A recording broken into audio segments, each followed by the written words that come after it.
வந்தவாசி அருகே தரைப்பாலத்தை மூழ்கடித்த வெள்ளத்தால் 10க்கும் மேற்பட்ட கிராமங்களுக்கு போக்குவரத்து துண்டிக்கப்பட்டுள்ளது. இதுகுறித்து சன் நியூஸ் தொலைக்காட்சியில் செய்தி வெளியானதை அடுத்து அந்த தொகுதியில் எம்எல்ஏ நேரில் சென்று ஆய்வு மேற்கொண்டிருக்கிறார். விரிவான தகவலை செய்தியாளர் ராஜசேகரிடம் கேட்டு பெறலாம்.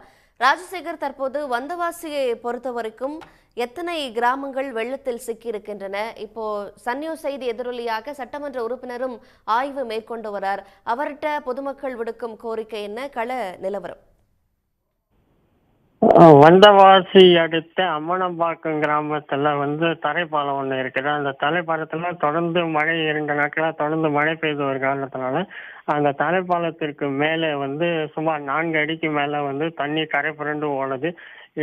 கரை புரண்டு ஓடுறதுனால அந்த கிராமத்தை சுற்றியுள்ள 10க்கும் மேற்பட்ட கிராமங்களுக்கு போக்குவரத்து துண்டிப்பு ஆனது. இந்த செய்தி நம்ம சன் டிவி சன் நியூஸ் செய்தியில ஒளிபரப்பானது.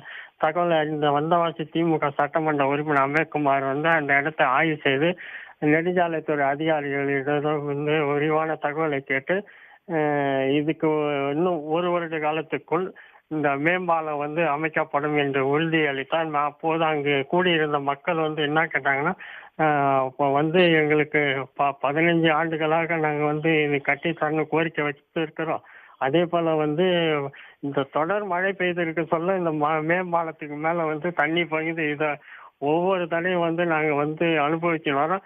விரைவில் இந்த மேம்பாலத்தை கட்டித்தருமாறு கோரிக்கை வந்தவாசி சட்டமன்ற உறுப்பினர் அம்பேத்குமாரிடம் கோரிக்கை வைத்தனால் அவரும் முதலமைச்சரிடம் தகவல் தெரிவித்து இந்த 1 வருடத்துக்குள் விரைவில் இந்த மேம்பாலம் அமைத்து தரப்படும் என்று உறுதியளித்து சென்றார்.